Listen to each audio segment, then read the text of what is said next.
Stomach cancer and acid reflux क्या दोनों एक ही चीज़ है? और अगर नहीं तो दोनों में क्या डिफरेंस है? इन दोनों की ट्रीटमेंट में क्या डिफरेंस है और इन दोनों में क्या रिलेशन है, इसे हम आज जानने की कोशिश करेंगे। हेलो, मेरा नाम डॉक्टर जितेश राजपुरोहित है। मैं कंसल्टेंट ऑन्को सर्जन हूँ, speciality surgical oncology hospital Mumbai में। पहले हम आज एसिड रिफ्लक्स या जीईआरडी जिसे हम गैस्ट्रोइसोफेजियल रिफ्लक्स डिसीज़ कहते हैं, इसे समझने की कोशिश करेंगे। नॉर्मली हमारा जो पेट में जो एसिड फॉर्म होता है और जब हम खाना खाते हैं तो वो एसिड हमारे स्टमक में, ये जो हम खाना खाते हैं उसे उसके साथ मिलके उस फूड को डाइजेस्ट करने में हेल्प करता है। और ये जो एसिड होता है नॉर्मली हमारे स्टमक में रहता है और ईसोफेगस में नहीं आता।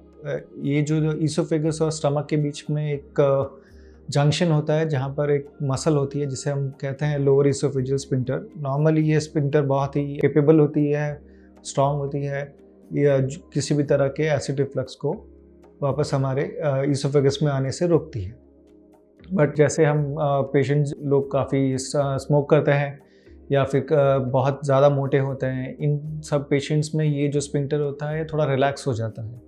तो इन सब पेशेंट्स में जो हमारे पेट में, स्टमक में जो एसिड बन रहा है, ये एसिड हमारे वापस ईसोफेगस में आता है और हमें एक हार्ट बर्न या फिर एसिडिटी का जो कंप्लेंट है इसे डेवलप करता है। तो जब ये बहुत देर तक होता है या वह काफ़ी सालों से ये चीज़ें चल रही होती है तो इससे और भी तरह के कॉम्प्लिकेशंस होते हैं, जैसे कि हमारे बार बार खांसी आना। जब हमारा ये जो एसिड रिफ्लक्स है जब इतनी मात्रा में पहुंच जाता है कि हमारे लैरिंग्स या फिर हमारे ध्वनि यंत्र में पहुंचकर वो लंग्स के अंदर घुसने की कोशिश कर रहा है वो एसिड, तो हम कफ करते हैं। और ये जो कफ होता है हमारा प्रोटेक्टिव रिफ्लेक्स होता है, जो एसिड है उसको वो लंग्स में अंदर जाने से रोक रहा है। या फिर दूसरा जो लेट स्टेज है, जो टुवर्ड्स द एंड होता है, काफ़ी सालों से अगर आपको एसिड रिफ्लक्स हो रहा है तो आपकी वॉइस चेंजेस आना चालू हो जाएंगे, क्योंकि क्रॉनिकली आपका जो लैरिंग्स है या फिर जो ध्वनि यंत्र है ये एसिड जो रिफ्लक्स को ये एक्सपोज हो रहा है बार बार, तो जिसकी वजह से आपके जो वोकल कॉर्ड्स है इसमें थोड़ा स्कारिंग चालू हो जाता है और आपके जो साउंड है वो चेंज होना चालू होता है, जिसे हम होर्सनेस ऑफ वॉइस या फिर चेंज इन वॉइस होते हैं।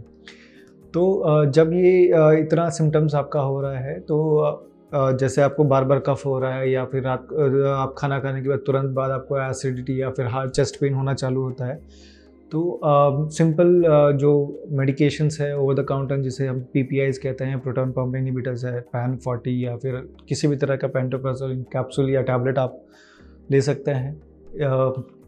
और अगर ये एक वीक के अंदर आपका ये जो सिम्टम्स है रिजॉल्व नहीं होता है तो आप अपने डॉक्टर से कंसल्ट करें। आपको और भी आगे इन्वेस्टिगेशन या फिर और आगे एंडोस्कोपी प्रोसीजर्स की ज़रूरत पड़ सकती है। वहीं अगर हम स्टमक कैंसर या फिर गैस्ट्रिक कैंसर को समझें तो इसमें भी सिम्टम्स, चेस्ट पेन सिम्टम जो है काफ़ी हद तक सेम होता है, बट रिफ्लक्स इतना नहीं हो पाता। रिफ्लक्स एक कॉज है, जीईआरडी जो कॉज है, एक जी जंक्शन ट्यूमर, एक स्पेशल टाइप का स्टमक कैंसर होता है जिसमें ये जीईआरडी एक कॉजेटिव फैक्टर है। बट जीईआरडी अगर हम समझें कि अगर 1 से 2% पेशेंट जिनको अगर 100 पेशेंट्स को जीईआरडी है तो उनमें से 1 या 2% पेशेंट्स को ही स्टमक कैंसर या जी जंक्शन ट्यूमर्स होगा, जबकि जितने ही स्टमक कैंसर के पेशेंट हैं उन सभी को जीईआरडी होना ज़रूरी नहीं है। So all those patients with GERD may not develop stomach cancer and all those patients who have stomach cancer may not have a history of GERD। दोनों ही एक समझने वाली चीज़ है।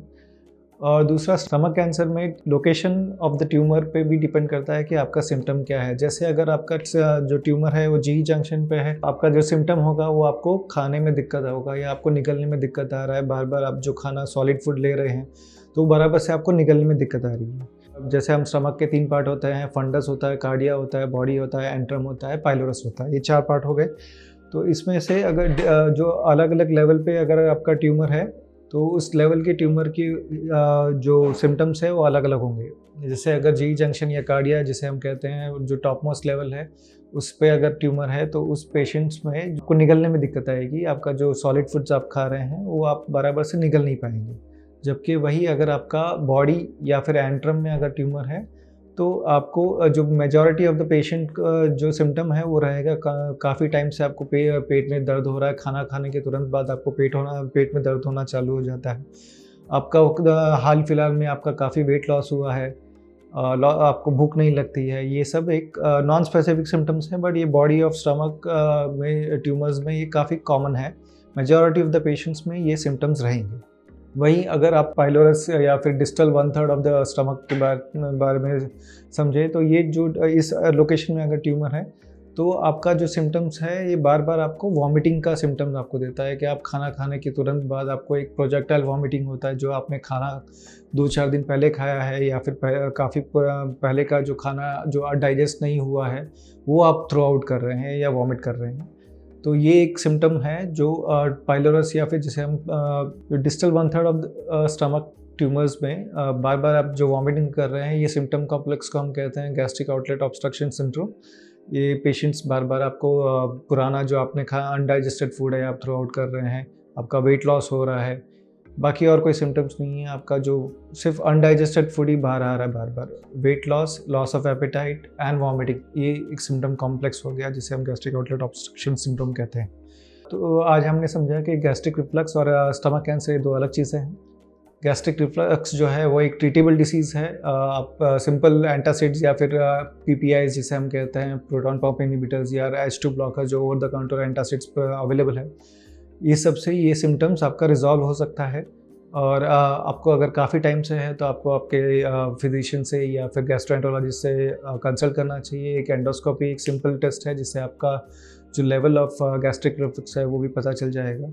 और वहीं के जबकि स्टमक कैंसर एक डिफरेंट एंटिटी है, इसका भले ही जो जीआईडी पेशेंट्स है या गैस्ट्रिक रिफ्लक्स के पेशेंट्स है उसमें मात्रा कम है, बट उनमें चांसेस है कि ये स्टमक कैंसर हो सकता है। एक स्पेशल टाइप जैसा मैंने बताया जी जंक्शन ट्यूमर जो है ये हो सकता है इन पेशेंट्स में, बट जो चांसेस है वो बहुत कम है, 1 to 2% है। बाकी स्टमक कैंसर एक डिफरेंट एंटिटी है। और अगर आपको इस बारे में और जानकारी चाहिए तो आप हमें कांटेक्ट कर सकते हैं या मैसेज बॉक्स में मैसेज कर सकते हैं। Thank you.